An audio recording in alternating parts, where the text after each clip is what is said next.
ഈശോമിശിഹായ്ക്ക് സ്തുതിയായിരിക്കട്ടെ. 12ാം ക്ലാസ്സിലെ 7ാം പാഠമായ മരണവും മരണാനന്തര ജീവിതത്തിൻ്റെ എന്ന പാഠഭാഗത്തിൻ്റെ 2ാം മോഡ്യൂളാണ് നാം ഇന്ന് ഡിസ്കസ് ചെയ്യുന്നത്.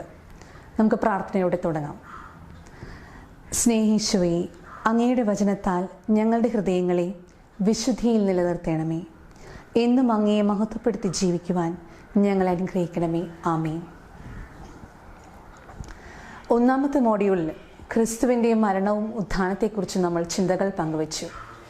2ാമത്തെ മോഡ്യൂളിൽ മരണാന്തര അവസ്ഥകളെക്കുറിച്ചാണ് നാം ചിന്തകൾ പങ്കുവയ്ക്കുന്നത്. ക്രിസ്തു മരിച്ചവരിൽ നിന്ന് ഉയർത്തെഴുന്നേറ്റു എന്നുള്ളതാണ് ഓരോ ക്രൈസ്തവൻ്റെയും ധൈര്യം. അതുകൊണ്ട് തന്നെ നമുക്ക് പറയാം, ക്രിസ്തു നിത്യജീവൻ്റെ കർത്താവാണ്. അതെ, മനുഷ്യരുടെ പ്രവൃത്തികൾക്കും അവൻ്റെ ഹൃദയവിചാരങ്ങളെ സംബന്ധിച്ചുള്ള വിധിക്കാനുള്ള അന്തിമമായ അധികാരം യേശു ക്രിസ്തുവിനുള്ളതാണ്. മത്തായിയുടെ സുവിശേഷം 11ാം അധ്യായം 20-21 മുതലുള്ള വാക്യങ്ങളിൽ നമുക്കിത് കാണാൻ സാധിക്കും. പിതാവ് തൻ്റെ പുത്രനെ എല്ലാ വിധിയുടെ അന്തിമ അവകാശം മുഴുവൻ പുത്രനെ ഏൽപ്പിച്ചിരിക്കുന്നു. അതുതന്നെയാണ് വിശ്വാസ പ്രമാണത്തിൽ നാം ഏറ്റുചൊല്ലുന്നത്. ജീവിക്കുന്നവരെയും മരിച്ചവരെയും വിധിക്കുവാൻ അവിടുന്ന് വരും. വിധി എന്നുള്ളത് എന്താണ്? മരണത്തിന് ശേഷം ഓരോ വ്യക്തിയും തൻ്റെ ജീവിതത്തിൻ്റെ പ്രവർത്തനങ്ങൾക്കനുസരിച്ച് ദൈവത്തിനു മുമ്പിൽ വിധിക്കപ്പെടും. ഹെബ്രായർക്ക് എഴുതിയ ലേഖനത്തിൽ 9ാം അധ്യായം 29 വാക്യം ഇങ്ങനെ പറയുന്നു: മനുഷ്യൻ ഒരു പ്രാവശ്യം മരിക്കണം, അതിനുശേഷം വിധി എന്ന് നിശ്ചയിച്ചിരിക്കുന്നു. അതെ, ഓരോ മനുഷ്യരുടെയും പ്രവൃത്തികൾക്കനുസരിച്ച് അവൻ വിധിക്കപ്പെടും. അതുകൊണ്ടാണ് യാക്കോബ് ശ്ലീഹ 2ാം അധ്യായം 17ാം വാക്യം ഇങ്ങനെ പറയുന്നത്: പ്രവൃത്തികൾ കൂടാതെയുള്ള വിശ്വാസം അതിൽ തന്നെ നിർജീവമാണ്. പ്രവൃത്തികൾക്കനുസരിച്ച് നാം ഓരോരുത്തരും വിധിക്കപ്പെടേണ്ടിയിരിക്കുന്നു. അതൊരു യാഥാർത്ഥ്യമാണ്. അങ്ങനെയെങ്കിൽ സഭാപ്രബോധനങ്ങളുടെയും വിശ്വാസങ്ങളുടെയും അടിസ്ഥാനത്തിൽ നമുക്ക് വിധിയെ 2ആയി തരംതിരിക്കാം. ഒന്നാമതായി തനത് വിധി. എന്താണ് ഈ തനത് വിധി എന്ന് പറഞ്ഞാൽ? മരണസമയത്ത് തന്നെ, ആ മരണ നിമിഷത്തിൽ സംഭവിക്കുന്നതാണ് തനത് വിധി. ആ വിധി എന്ന് പറയുന്നത് ഓരോ മനുഷ്യൻ്റെയും പ്രവൃത്തികൾക്കനുസരിച്ചാണ്. ബൈബിളിൽ ലൂക്കായുടെ സുവിശേഷം 16ാം അധ്യായം 19 മുതൽ 31 വരെ വാക്യങ്ങളിൽ ലാസറിൻ്റെയും ധനവാന്റെയും ഉപമ യേശു നമ്മോട് പങ്കുവയ്ക്കുന്നുണ്ട്. അതെ, ലാസർ നിത്യജീവനിലേക്കും ധനവാൻ നരാഗ്നിയിലേക്കും പോകുന്ന ഒരിത് മരണസമയത്ത് തന്നെ സംഭവിക്കുന്ന ഒന്നാണ് തനത് വിധി. ഇതിൽ ഒരു വ്യക്തി തൻ്റെ ജീവിതകാലത്ത് ചെയ്തിട്ടുള്ള നന്മതിന്മകളെല്ലാം ഇതിലെ സ്വാധീനം ചെലുത്തുന്നു. അതുകൊണ്ടാണ് വിശുദ്ധ ചെറുവും എടുത്തു പറയുന്നത്: കർത്താവേ, വിധിയുടെ ദിവസം എന്നോട് കരുണ തോന്നണമേ എന്ന്. ഇവിടെ ഈശോ നമ്മോട് പറയണത്, നമ്മോട് ഈശോ സംസാരിക്കുന്ന ഒരൊറ്റ കാര്യമാണ്. തനത് വിധി എന്നുള്ളത് ഏതൊരു മനുഷ്യനും തൻ്റെ മരണസമയത്ത് നേരിടുകയാണ്. അതുകൊണ്ടാണ് ലൂക്കായുടെ സുവിശേഷം 12ാം അധ്യായം 35-40 വാക്യങ്ങളിൽ കർത്താവ് നമ്മളോട് ഒരു മുന്നറിയിപ്പ് തരുന്നത്: നാം ഒരുങ്ങിയിരിക്കണം, ജാഗരൂകരായിരിക്കണം, കാരണം വിധി എന്ന് സംഭവിക്കുമെന്നറിയില്ല. അപ്പോൾ തനത് വിധി എന്നുള്ളത് നമ്മളോട് ഈശോ പറയുന്നത് മരണസമയത്ത് തന്നെ സംഭവിക്കുന്ന ഒന്നാണ്. ഇനി 2ാമത്തെ തരത്തിലെ വിധിയെ കുറിച്ച് പറയുമ്പോൾ അതിനെ പറയുകയാണ് അന്തിമവിധി, അല്ലെങ്കിൽ പൊതുവിധി. ക്രിസ്തുവിൻ്റെ മഹത്വപൂർണമായ പ്രത്യാഗമനത്തിൽ സംഭവിക്കുന്നതാണ് ഈ അന്തിമവിധി. മത്തായിയുടെ സുവിശേഷം 25ാം അധ്യായം 33 മുതൽ 32 വരെയും 46 വാക്യങ്ങളിൽ നാം ഇങ്ങനെ വായിക്കുന്നു: ക്രിസ്തു സകല മാലാഖമാരോടുകൂടെ എഴുന്നള്ളും. അപ്പോൾ ഇടയൻ ചെമ്മരിയാടുകളെയും കോലാടുകളെയും വേർതിരിക്കും. ഒരു കൂട്ടര് നിത്യ രക്ഷയിലേക്കും ഒരു കൂട്ടര് നിത്യ അഗ്നിയിലേക്കും പ്രവേശിക്കും. അതെ, ഒരു അന്ത്യവിധിയുടെ സന്ദേശമാണ് ഇവിടെ പറയുന്നത്. ഈ ഒരു അവസ്ഥയിൽ നിന്നാണ് നമുക്ക് 2 തരം വിധികൾ നമ്മൾ അനലൈസ് ചെയ്തത്. ഒന്ന് അന്തിമവിധിയും 2 തനത് വിധിയും. ഈ വിധിയുടെ ബേസ് ചെയ്തുകൊണ്ടാണ് ഒരുവൻ്റെ മരണാവസ്ഥകളെ കുറിച്ച് നമ്മൾ ചിന്തിക്കാൻ പോകുന്നത്. അതെ, നമ്മൾ എന്നും യൂസ് ചെയ്യുന്ന വേർഡ്സാണ്: നീ നല്ലത് ചെയ്താൽ സ്വർഗത്തിൽ പോവും, അല്ലെങ്കിൽ നരകത്തിൽ പോവും. അങ്ങനെ ഒരു അവസ്ഥയുണ്ടോ? നരകവും സ്വർഗവും എന്നുള്ള അവസ്ഥയുണ്ടോ? അതിനെക്കുറിച്ചാണ് ഇനി ഈ പാഠകം നമ്മൾ ചിന്തിക്കാൻ പോകുന്നത്. സ്വർഗം എന്ന അവസ്ഥയെക്കുറിച്ചാണ് നമ്മൾ ആദ്യം ഡിസ്കസ് ചെയ്യുന്നത്.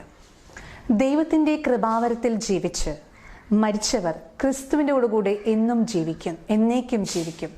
കത്തോലിക്ക മതബോധന ഗ്രന്ഥം 1023 നമ്മളിങ്ങനെ കാണുന്നു. സ്വർഗത്തിൽ ജീവിക്കുക എന്നാൽ എന്താണ് ഉദ്ദേശിക്കുന്നത്? അതെന്താണ് ഈ സ്വർഗീയ അനുഭവം? ക്രിസ്തുവിനോടുകൂടെ ആയിരിക്കുക. അതാണ് ഈശോ പറഞ്ഞിരുന്നത്. അതെ, നമ്മുടെ കഴിഞ്ഞ ക്ലാസ്സിൽ നമ്മൾ കണ്ടു മരണം എന്നുള്ളത് തിരിച്ചുപോക്കലാണ് നമ്മൾ ദൈവത്തിലേക്ക്. അതെ, അപ്പോൾ സ്വർഗീയ അനുഭവം എന്ന് പറയുന്നത് ക്രിസ്തുവിനോടുകൂടെ ആയിരിക്കുക എന്നാണ് ഈശോ വ്യക്തമാക്കുന്നത്. തൻ്റെ മരണവും ഉത്ഥാനവും വഴി ഈശോ നമുക്കായി സ്വർഗം തുറന്നു തന്നിരിക്കുകയാണ്. അതെ, ക്രിസ്തുവിനോട് കൂടെ ആയിരിക്കുവാൻ ഈശോ നമുക്ക് തരുന്ന ഒരു സ്വർഗീയ അനുഭവമാണത്. ഈ സ്വർഗത്തെക്കുറിച്ച് വിശുദ്ധ ഗ്രന്ഥം ബൈബിളിൽ പല പ്രതീകങ്ങളോടാണ് ഈശോ നമ്മളോട് സംസാരിച്ചത്. 1 കൊരിന്തോസ് 2-ാം അധ്യായം 9-ാം വാക്യത്തിൽ ഇങ്ങനെ പറയുന്നു, ദൈവം നമുക്കായി ഒരു ഭവനം സജ്ജമാക്കിയിരിക്കുന്നു. അതെ, പല പ്രതീകങ്ങളും നമ്മുടെ ബൈബിളിൽ കാണാൻ സാധിക്കും. വിവാഹാഘോഷത്തെക്കുറിച്ചുള്ള പ്രതീകം, പിതാവിൻ്റെ ഭവനം, സ്വർഗീയ ജെറുസലേം, പറുദീസ, പ്രകാശം, ഇങ്ങനെയുള്ള പ്രതീകങ്ങളിലൂടെ സ്വർഗീയ അവസ്ഥയെക്കുറിച്ച് ഈശോ നമ്മോട് വ്യക്തമാക്കുന്നു. അപ്പോൾ എന്താണ് സ്വർഗം? അതൊരു ഇമാജിനറി കോൺസെപ്റ്റ് അല്ല. അവിടെ ദൈവത്തോടുകൂടി ആയിരിക്കുന്ന ഒരു അവസ്ഥയാണ് സ്വർഗം എന്നുള്ളത്. അവിടെ ഉദ്ദേശിക്കുന്നത് it's a return back to home. അതെ, നമ്മൾ ദൈവത്തോടുകൂടി ആയിരിക്കാൻ നമ്മൾ അതുകൊണ്ടാണ് അങ്ങനെ ആയതുകൊണ്ടാണ് വിശുദ്ധ പൗലോസ് അപ്പോസ്തലൻ പറയുന്നത്, എനിക്ക് ജീവിതം ക്രിസ്തു, മരണം നേട്ടവുമാണ്. കാരണം മരണത്തിലൂടെ നാം ദൈവത്തോടുകൂടി ആയിരിക്കുന്നു. അതാണ് സ്വർഗീയ അവസ്ഥ. ഇനി രണ്ടാമത്തെ മരണാനന്തര അവസ്ഥകൾ എന്ന് പറയുന്നത് നരകത്തെക്കുറിച്ചാണ്. നരകമുണ്ടോ? ഒന്ന് ആലോചിക്കേണ്ടിയിരിക്കുന്നു അല്ലേ. റോമാക്കാരുടെ പുസ്തകത്തിൽ വിശുദ്ധ പൗലോസ് അപ്പോസ്തലൻ റോമാക്കാർക്ക് എഴുതിയ ലേഖനം 2-ാം അധ്യായം 8-ാം വാക്യത്തിൽ ഇങ്ങനെ പറയുന്നു, സ്വാർത്ഥമതികളായി ദൈവത്തിൻ്റെ സത്യം അനുസരിക്കാതെ ദുഷ്ടതയ്ക്ക് വഴുന്നവർ ക്രോധത്തിനും കോപത്തിനും പാത്രമാകും. അതൊരു മുന്നറിയിപ്പാണ്. അതെ, ഈശോയെ വിശ്വസിക്കുവാനും മാനസാന്തരത്തിലേക്ക് കടന്നു വരാൻ വിസമ്മതിക്കുന്നവർക്ക് ശമിക്കാത്ത അഗ്നിയുണ്ടെന്ന് യേശു തന്നെ തൻ്റെ പരസ്യ ജീവിത കാലഘട്ടത്തിൽ വിശുദ്ധ ഗ്രന്ഥത്തിലൂടെ നമുക്ക് കാണാൻ സാധിക്കും. ഈ ശമിക്കാത്ത അഗ്നിയാണ് നരകം എന്നൊരവസ്ഥ. അതിന് പല പേരുകൾ പറയാറുണ്ട്. ഗെഹന്ന. അതെ, ആ ഗെഹന്ന എന്ന് പറയുമ്പോൾ നിത്യ നരക അഗ്നിയാണ്. ഈശോ തന്നെ പറയുന്നു, മത്തായിയുടെ സുവിശേഷം 13-ാം അധ്യായം 43 മുതൽ 42 വരെയുള്ള വാക്യങ്ങൾ ഇങ്ങനെ പറയുന്നു, ശപിക്കപ്പെട്ടവരെ നിങ്ങൾ നിത്യ അഗ്നിയിലേക്ക് പോകുവിൻ. അതായത് ദൈവത്തിൻ്റെ സ്വരം കേൾക്കാതെ ദൈവത്തെ നിരസിക്കുന്നവർക്ക് ദൈവം പറഞ്ഞു വെച്ചിരിക്കുന്ന ഒരു സ്ഥലമാണ് നിത്യ നരകാഗ്നി എന്നുള്ളത്. അപ്പോൾ അതും ഒരു ഇമാജിനറി കോൺസെപ്റ്റ് അല്ല. ശരിയാണ്, ദൈവത്തെ നിരസിക്കുന്നവർക്ക് ദൈവം കരുതി വെച്ചിരിക്കുന്ന ഒരു അവസ്ഥയാണ്. ഇവിടെ സംഭവിക്കുന്ന എന്താണ്? സ്വർഗം എന്നുള്ളത് ദൈവത്തോടുകൂടി ആയിരിക്കുന്നു. പക്ഷേ നരകം എന്നുള്ളത് ദൈവത്തിൽ നിന്നുള്ള എന്നേക്കുമായുള്ള വേർപാടാണ് സംഭവിക്കുന്നത്. ഇവിടെ ഇതിലെല്ലാം ബേസ് ചെയ്തിരിക്കുന്നത് എന്താണ്? ഈ ലോക ജീവിതത്തിൽ നാം ആയിരിക്കുന്ന അവസ്ഥയിൽ നാം ചെയ്യുന്ന പ്രവൃത്തികൾ, അതിനെ ബേസ് ചെയ്തിട്ടാണ് സ്വർഗവും നരകവും നമുക്ക് ലഭ്യമാകുന്നത്. സോ ഇതൊരു നിത്യമായ ഭാഗ്യതയുമാണ്. ഇതിനെ മുന്നിൽ കണ്ട് നമുക്കൊരു ഉത്തരവാദിത്വമുണ്ട്. ആ ഉത്തരവാദിത്തത്തിലേക്കാണ് ഈശോ ഒരു ആഹ്വാനമാണ് ഈ ഒരു അവസ്ഥകളെക്കുറിച്ച് ചിന്തിക്കുമ്പോൾ നമ്മുടെ മനസ്സിലേക്ക് കടന്നു വരേണ്ടത്. ഇതൊരു മാനസാന്തരത്തിലേക്ക് വിളിയാണ്. നരകം എന്നുള്ളത് ഒരു ഇമാജിനറി കോൺസെപ്റ്റ് അല്ല എങ്കിൽ പിന്നെ എന്താണ്? അതൊരു മാനസാന്തരത്തിലേക്കുള്ള വിളിയാണ്. പറയാൻ ഇങ്ങനെ ഒരു അവസ്ഥയുണ്ടെന്നും അതുകൊണ്ട് തന്നെ നീ ഈ ലോകത്തിൽ ആയിരിക്കുന്നിടത്തോളം കാലം ദൈവത്തിന് കൂടെ ആയിരിക്കുക. അങ്ങനെയെങ്കിൽ മരണശേഷവും ദൈവത്തോടെ കൂടെ ആയിരിക്കാൻ ദൈവം നിങ്ങളെ ക്ഷണിക്കുന്നു. അതുകൊണ്ടാണ് മത്തായിയുടെ സുവിശേഷം 7-ാം അധ്യായം 13 മുതൽ 14 വാക്യങ്ങൾ ഇങ്ങനെ പറയുന്നു, ഇടുങ്ങിയ വാതിലിലൂടെ പ്രവേശിക്കുകയും. ഈ ലോകജീവിത കാലഘട്ടത്തിൽ എത്ര വലിയ സങ്കടങ്ങളിൽ കടന്നു പോയാലും സത്യത്തിന് മാത്രം നിന്നുകൊണ്ട് ദൈവവചനമനുസരിച്ച് ജീവിക്കുന്നവർക്ക് നിത്യമായ സമ്മാനം ലഭിക്കുന്നു. ഈശോ നമ്മോട് പറയുന്ന വേറൊരു കാര്യമുണ്ട്. നരകത്തിൽ പോകുവാനായിട്ട് ആരെയും ആഗ്രഹിക്കുന്നില്ല. ഈശോ ആരെയും നരകത്തിലേക്ക് തള്ളിവിടുന്നില്ല. ആരും നശിച്ചു പോകാതിരിക്കാനും പശ്ചാത്താപത്തിലേക്ക് വരുവാൻ അവിടെ നിന്ന് ആഗ്രഹിക്കുന്നു. അപ്പോൾ ഇവിടെയെല്ലാം നമ്മുടെ മനോഭാവം, നമ്മുടെ പ്രവർത്തനമാണ് ഏറ്റവും പ്രധാനം. ഈ പാഠഭാഗത്തിലൂടെ കടന്നു പോകുമ്പോൾ ഈശോ നമ്മോട് പറയുന്നത് അത് തന്നെയാണ്. നമ്മുടെ പ്രവർത്തനം എങ്ങനെയായിരിക്കണം, നമ്മുടെ ചിന്തകൾ എങ്ങനെയായിരിക്കണം, ആലോചിക്കുകയും ചിന്തിക്കേണ്ടിയിരിക്കണം നമ്മൾ തന്നെയാണ്. ഇതാണ് രണ്ടാമത്തെ അവസ്ഥ. ഇനി മൂന്നാമത്തെ അവസ്ഥയിലേക്ക് നമ്മൾ സഭാപ്രബോധനങ്ങളുടെ അടിസ്ഥാനത്തിൽ നമ്മൾ കിടക്കുമ്പോൾ മൂന്നാമത്തെ അവസ്ഥ എന്ന് പറയുന്നത് ശുദ്ധീകരണ സ്ഥലം. എന്താണ് ശുദ്ധീകരണ സ്ഥലം? അങ്ങനെയൊന്നുണ്ടോ? അതെ, ദൈവത്തിൻ്റെ കൃപാവരത്തിൽ മരിച്ചവർ, അവർക്ക് നിത്യരക്ഷ ഉറപ്പാണ്.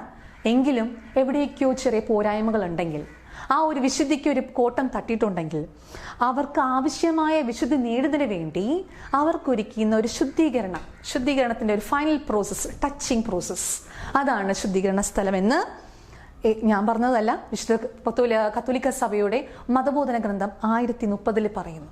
അതെ, അപ്പം അങ്ങനെയെങ്കിൽ തിരഞ്ഞെടുക്കപ്പെട്ടവരുടെ ഈ അന്തിമ ശുദ്ധീകരണ സ്ഥലത്തെയാണ് സഭ ശുദ്ധീകരണ സ്ഥലം അല്ലെങ്കിൽ പേർഗേറ്ററി എന്ന് പറയുന്നത്.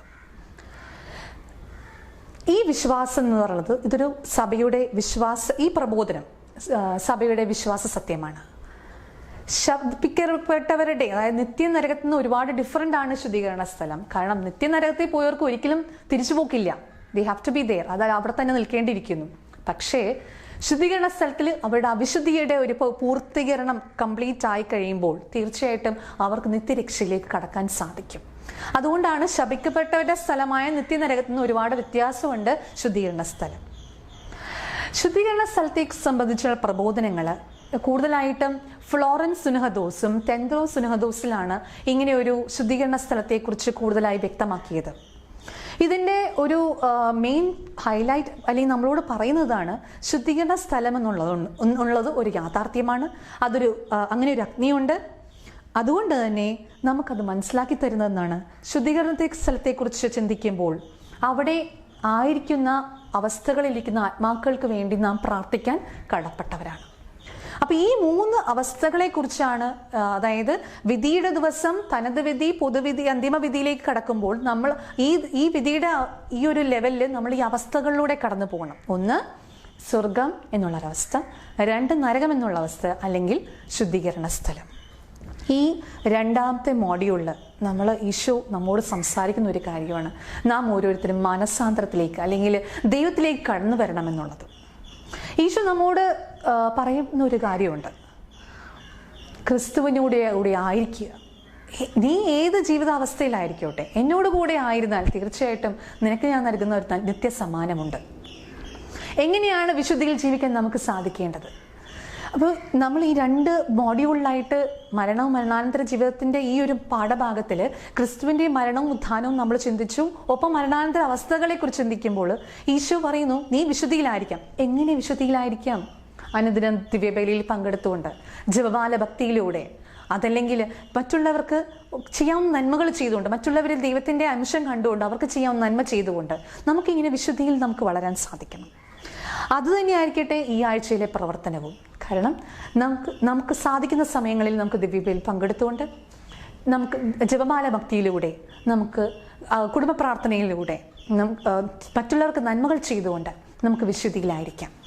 ആ ഒരു കാര്യത്തിലായിരിക്കട്ടെ ഈ ആഴ്ചയിലെ പ്രവർത്തനം. നമുക്ക് പ്രാർത്ഥിക്കാം. നമുക്ക് വെളിപ്പെടാനിരിക്കുന്ന മഹത്വത്തോട് തുലനം ചെയ്യുമ്പോൾ ഇന്നത്തെ കഷ്ടതകൾ എത്ര നിസ്സാരമെന്ന് മനസ്സിലാക്കി കരുതി സത്യമനുസരിച്ച് പരിശുദ്ധാത്മാവിനാൽ നിറവുള്ളവരായി അങ്ങേ മഹത്വപ്പെടുത്തുവാൻ ഞങ്ങൾ അനുഗ്രഹിക്കണമേ. ആമേൻ.